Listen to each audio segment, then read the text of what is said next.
എത്ര ദിവസമായി നമ്മൾ 8 ദിവസത്തോളമായി അർജുനായെങ്കിൽ മാത്രം മാധ്യമങ്ങൾ എടുത്തിട്ട് ചർച്ച ചെയ്യുന്നത്.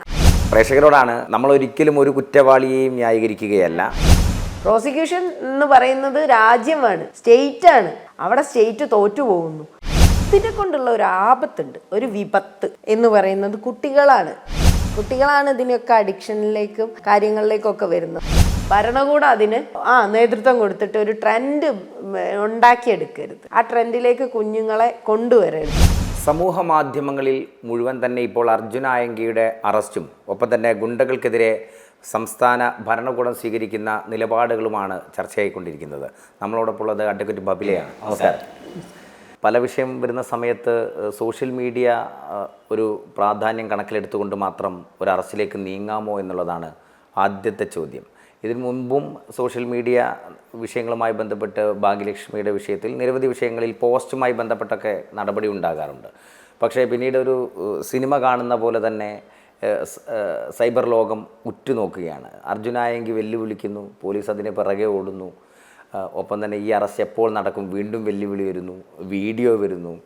സത്യത്തിൽ നമ്മൾ ഒരു ഹിന്ദി സിനിമയൊക്കെ കാണുന്ന പോലെ എപ്പോൾ അറസ്റ്റ് നടക്കും, എങ്ങനെയായിരിക്കും അറസ്റ്റ്, കീഴടങ്ങലായിരിക്കുമോ, പിന്നീട് അർജുനായെങ്കിയുടെ തന്നെ വേറൊരു പോസ്റ്റ് വരുന്നു, വെല്ലുവിളി ആയിരുന്നില്ല അത്.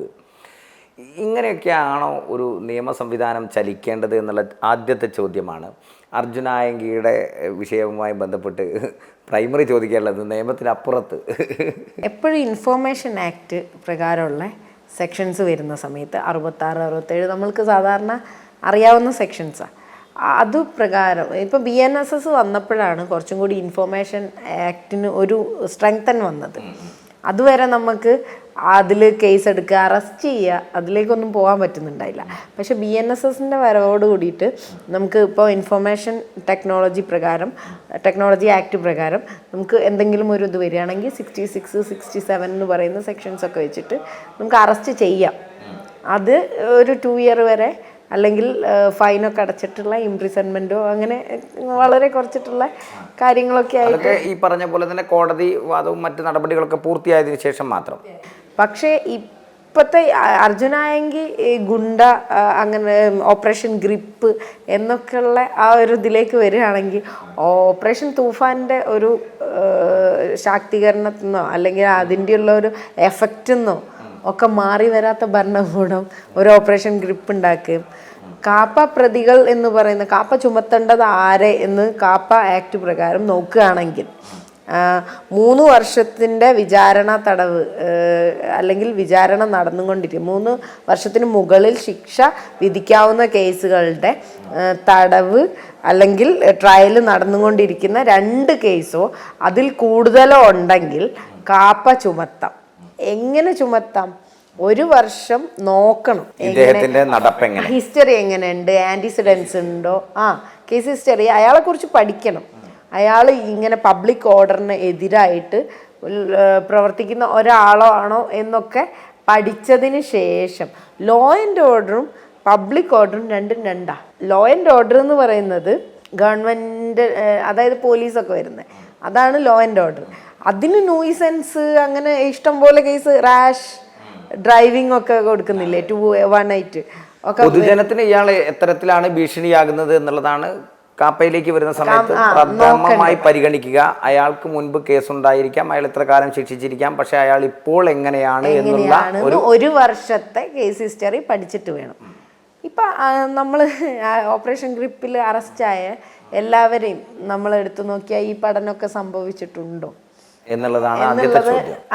എന്നുള്ളതാണ് അല്ലെങ്കിൽ പൊളിറ്റിക്കൽ ഇൻട്രസ്റ്റ് ആണോ അതിന് പിന്നിൽ ഇങ്ങനെയാണ് പോകുന്നത് എന്ന് വെച്ചിട്ടുണ്ടെങ്കിൽ ഒരു പാർട്ടി വരുന്നു, അവരുടെ ഭരണം കഴിയുന്നു, അതോടുകൂടിയിട്ട് ആ പാർട്ടിയിലുള്ള ഗുണ്ടകളെന്നോ കാപ്പം ചുമത്തിയെന്നോ അങ്ങനെ ഒരു ആരെ ഗ്രിഡ്ജാണ്, പേഴ്സണൽ ഗ്രിഡ്ജാണോ സോഷ്യൽ ഗ്രിഡ്ജാണോ എന്ത് വെച്ചിട്ടാണ് അവർ ഈ ഒരു കാര്യം നടപ്പിലാക്കുന്നത്, ഏത് രീതിയിലാണ്? അപ്പം അങ്ങനെയൊരു ട്രെൻഡ് വന്നു കഴിഞ്ഞാൽ 3 വർഷത്തിന് മുകളിലുള്ള കുടുംബപരമായ സ്വത്തുപരമായ തർക്കങ്ങളല്ലാത്ത എല്ലാ ശിക്ഷകളും കാപ്പയുടെ കീഴിൽ വരില്ലേ? അപ്പം എല്ലാവരും ഇങ്ങനെയുള്ള കേസിൽ അകപ്പെട്ടു പോകുന്ന, ഇപ്പോൾ ഡൊമസ്റ്റിക് വയലൻസ് ഒക്കെ ഉള്ള ഗാർഹിക പീഡനം അങ്ങനെ ഇത് വന്നതിന് ശേഷം തന്നെ ഇപ്പം ആക്ഷേപം ഉയർന്നു കഴിഞ്ഞു എന്ന് തോന്നുന്നു അല്ലേ? നടപടി ഇപ്പം ഇന്നലെ തന്നെ ഏകദേശം 58ഓളം കേസുകളാണ് കോഴിക്കോട് ജില്ലയിൽ മാത്രം.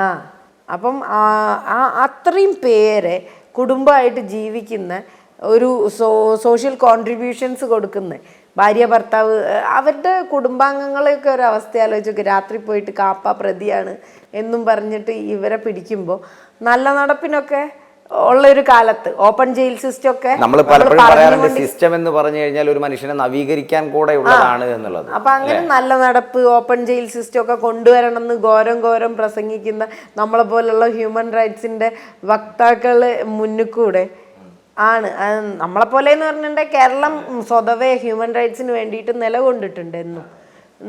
നമ്മളുടെ രാജ്യത്ത് തന്നെ ഏറ്റവും നല്ല സംസ്ഥാനം എന്ന് പേര് കേട്ടതും ഏറ്റവും കുറ്റകൃത്യങ്ങളിൽ വളരെ കുറവും കാര്യങ്ങളും നല്ല നടപടിയും സ്വീകരിച്ചിട്ടുള്ള എഫക്റ്റീവായ പോലീസ് സിസ്റ്റം ഉള്ള ഒരു സംസ്ഥാനം എന്നുള്ള നിലയിൽ എഡ്യൂക്കേഷനിൽ വളരെ മുന്നിൽ എന്നുള്ള നിലയിൽ പോകുന്ന ഒരു സംസ്ഥാനത്ത് ഉള്ള ഒരു പെട്ടെന്നൊരു ഗ്രിപ്പ് പോലുള്ള ഒരു പേരൊക്കെ എത്രമാത്രം പഠന വിധേയമാക്കിയതിന് ശേഷമാണ് അത്തരമൊരു നടപടികളിലേക്ക് സർക്കാർ പേരൊക്കെ ഇട്ടിട്ട് ഒരു ട്രെൻഡ് ക്രിയേറ്റ് ചെയ്തിട്ട് അതിൽ നേതാക്കന്മാര് ഇന്ന ആൾക്കാർ വന്നിട്ട് അങ്ങനെയൊക്കെ. പ്രേക്ഷകരോടാണ്, നമ്മൾ ഒരിക്കലും ഒരു കുറ്റവാളിയെയും ന്യായീകരിക്കുകയല്ല, ഒപ്പം തന്നെ അർജുന ആയങ്കിയെയും ന്യായീകരിക്കുകയല്ല. അത്തരത്തിലുള്ള ഒരു സ്പേസേ അല്ല നമ്മൾ ഉദ്ദേശിക്കുന്നത്, നമ്മൾ ഈ സംസാരം കൊണ്ടും ഉദ്ദേശിക്കുന്നത്. നേരെ മറിച്ച് ഈ പറഞ്ഞ പോലെ TG മോഹൻദാസിൻ്റെ ഒരു അറസ്റ്റ് കൂടെ ഇതിനിടയ്ക്ക് വരുന്നുണ്ട്. ഇതൊക്കെ നൽകുന്ന സന്ദേശം എന്തായിരിക്കും എന്നുള്ളതാണ്, സമൂഹത്തിന് നൽകുന്ന സന്ദേശം എന്തായിരിക്കും? സോഷ്യൽ മീഡിയ പോസ്റ്റുകളിൽ കമൻ്റ് ഇടുന്ന ആളുകൾക്കെതിരെ നടപടി വന്നേക്കാം, ലൈക്ക് ഇടുന്ന ആളുകൾക്കെതിരെ നടപടി വന്നേക്കാം എന്നുള്ള മന്ത്രിയുടെ പ്രസ്താവനകൾ, ഇത്തരത്തിൽ ഉള്ള കാര്യങ്ങളൊക്കെ എങ്ങനെയായിരിക്കാം ഒരു സമൂഹത്തെ ബാധിക്കുക എന്നുള്ളതാണ് മനസ്സിലാക്കുന്നത്. അത് എത്രമാത്രം നിയമപരമായി എന്താണ് പറയുക നിൽക്കുന്ന പറഞ്ഞല്ലോ. ഈ പറയുന്ന പോലെ നമ്മൾ സമൂഹത്തിലേക്ക് തെറ്റായ ധാരണകൾ കൊടുക്കാനുള്ള ആളുകളല്ല എന്ന് പറയുമ്പം തന്നെ ബഹുമാനപ്പെട്ട സുപ്രീം കോടതിൻ്റെ 2 വിധികൾ വന്നിട്ടുണ്ട്. Dhanya M versus state of Kerala എടുത്തു നോക്കിയിട്ടുണ്ടെങ്കിൽ നമുക്ക് മനസ്സിലാവുന്നു ആരാണ് കാപ്പേൻ്റെ അണ്ടറിൽ വേണ്ടത് എന്നുള്ള ഒരു റെഗുലേഷൻ തന്നെ, ഒരു ഗൈഡ് ലൈൻസ് തന്നെ വന്നിട്ടുള്ള ഒരു കേസാണ് ഈ അടുത്ത് ജൂൺ 2025 അത് വന്നതെന്നുള്ളതും. അപ്പം അതിൽ പറഞ്ഞിട്ടുണ്ട് ആർട്ടിക്കിൾ 21 ഇൻഫ്രിഞ്ച് ചെയ്യാതെ എങ്ങനെ കാപ്പ പ്രതികളെ മനസ്സിലാക്കാമെന്നും ആ നടപടി അതാണ് 1 വർഷകാലത്തേക്കുള്ള അങ്ങനെ ഒരു ഗൈഡ് ലൈൻസ് ഉണ്ട് ഓൾറെഡി. അപ്പം കോടതി ഒരു നിരപരാധി പോലും ശിക്ഷിക്കപ്പെടാതിരിക്കട്ടെ എന്നുള്ള തത്വത്തിൽ തന്നെയാണ് ഉറച്ചു നിൽക്കുന്നത്. അതുകൊണ്ടാണല്ലോ അങ്ങനെ ഒരു ഗൈഡ് ലൈൻസ് വീണ്ടും ഈ ഒരു റീസെൻ്റായിട്ടും തരേണ്ടത്. പിന്നെ ശൗര്യ വേഴ്സസ് CBI എന്ന് പറയുന്ന ഒരു കേസ് ഉണ്ടല്ലേ സുനിൽകുമാറിന്, ആ ഒരു കേസിൽ എന്താ പറഞ്ഞിട്ടുള്ളത്, പബ്ലിക് ഓർഡർ എന്താണെന്നും ലോ ആൻഡ് ഓർഡർ എങ്ങനെയാണെന്നും ഒരു മനുഷ്യന് പബ്ലിക് ഓർഡർ എന്താ പറയുക ഇൻഫ്രിഞ്ച് ചെയ്യുന്നത് എങ്ങനെയാണെന്നും ഗൈഡ് ലൈൻസ് ഉണ്ട്. അതായത് ഇങ്ങനെ ചെയ്തു കഴിഞ്ഞാൽ നിങ്ങൾ ആദ്യം എന്ത് ചെയ്യാം, ബെയിലിലല്ലേ ഇവരൊക്കെ ഇരിക്കുന്നത്, ബെയിലിലല്ലേ, അപ്പൊ ബെയിൽ ക്യാൻസൽ ചെയ്യേണ്ട ആ ഒരു ഇത് എടുത്താൽ പോരെ എന്നാണ് നടപടിയിലേക്ക് പോലീസിന് നീങ്ങാം. ഇനി ചാർജ് ഷീറ്റ് കൊടുക്കാത്തത് ആരാ?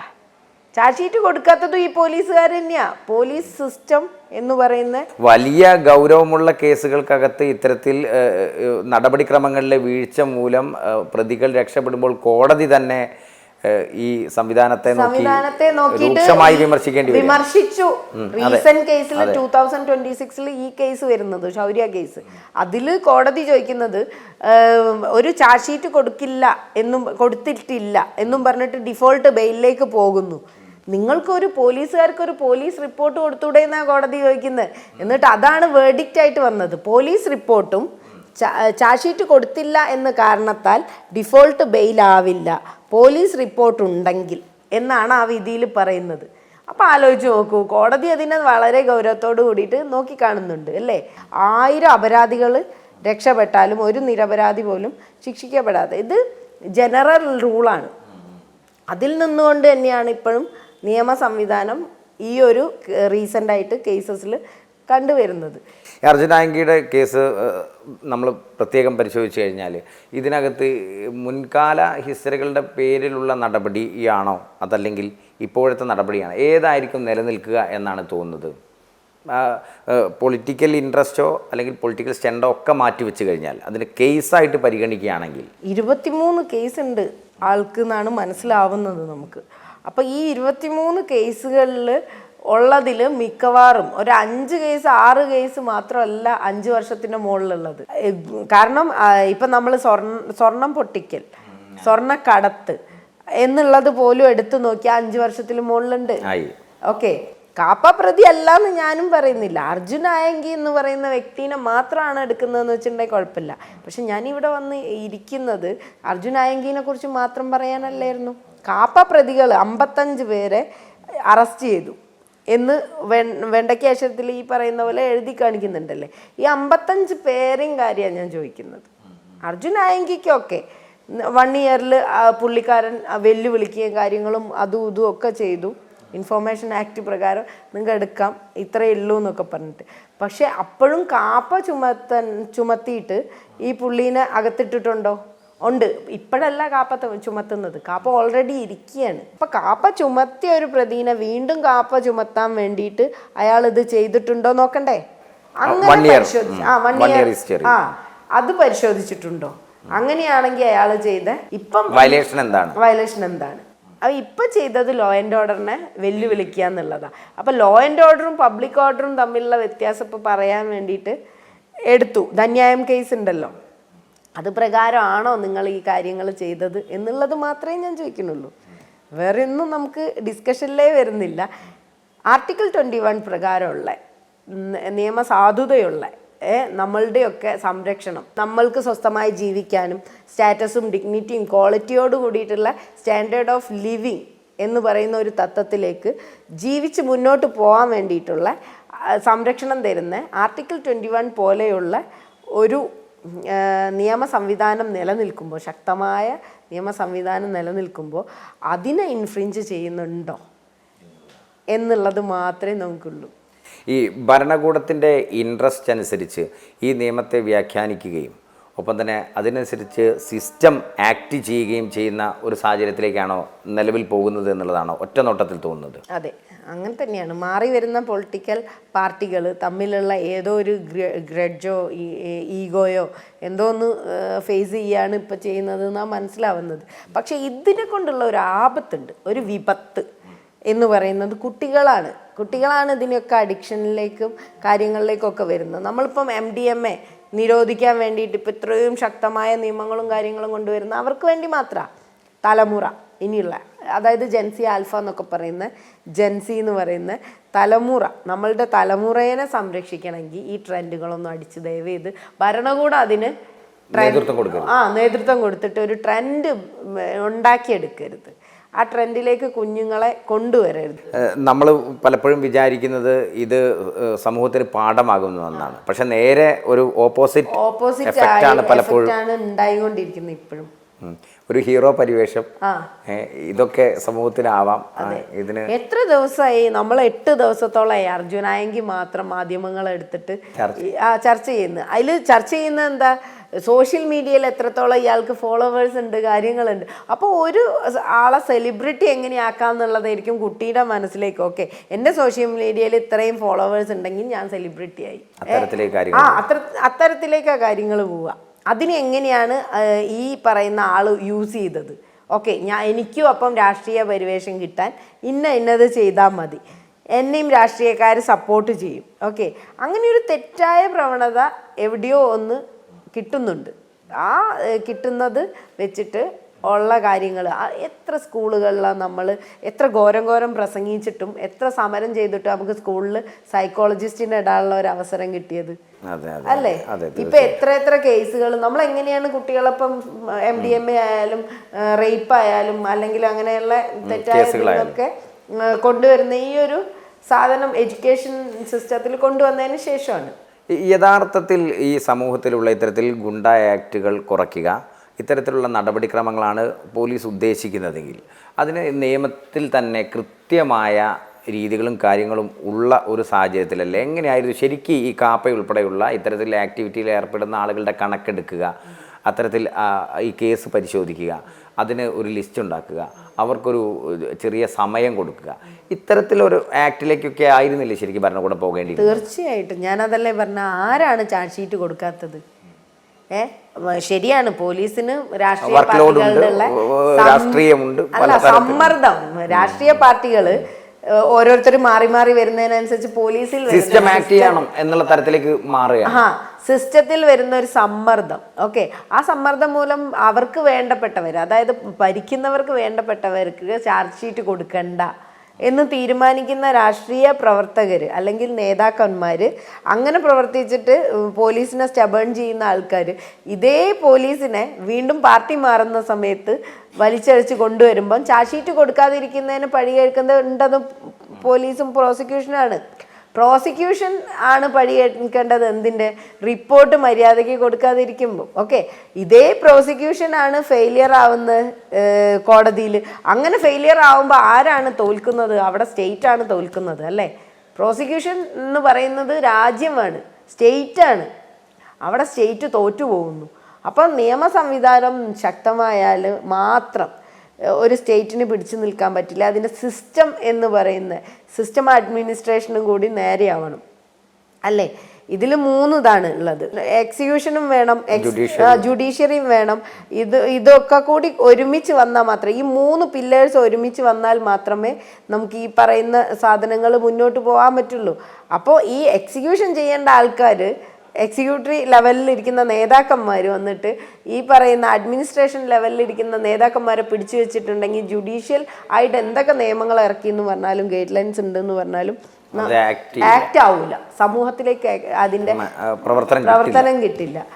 അപ്പം അങ്ങനെ ഒരു കൃത്യമായ സമൂഹത്തിൻ്റെ ഇടപെടലുകളിലേക്ക് ഈ സിസ്റ്റം ഒക്കെ തന്നെ ആക്ട് ചെയ്യണമെങ്കിൽ അത്തരത്തിലുള്ള നടപടികളാണ് ഒരു ഉത്തരവാദിത്തപ്പെട്ട ഭരണകൂടത്തിൽ നിന്നും ജനങ്ങളും ഒപ്പം തന്നെ അത്തരത്തിൽ നിയമ സംവിധാനത്തെ നോക്കിക്കാണുന്നവരും ഒക്കെ തന്നെ പ്രതീക്ഷിക്കുന്നത്. അതിനല്ലേ പറയാനുള്ളത്? നമുക്ക് ഇത്രയേ പറയാനുള്ളൂ. അതായത് ഈ ഇത് ആരെ ബാധിക്കും, ആർക്ക് വേണ്ടിയിട്ടാണ് നമ്മൾ ആക്ട് ചെയ്യുന്നത്, ആരെ ബാധിക്കും എന്നുള്ള ഒരു പഠനം നടത്തിയതിനു ശേഷം മാത്രം ഇതേപോലത്തെ നടപടികളിലേക്ക് നീങ്ങുക സിസ്റ്റം എന്നുള്ള കാര്യം. Okay, thank you.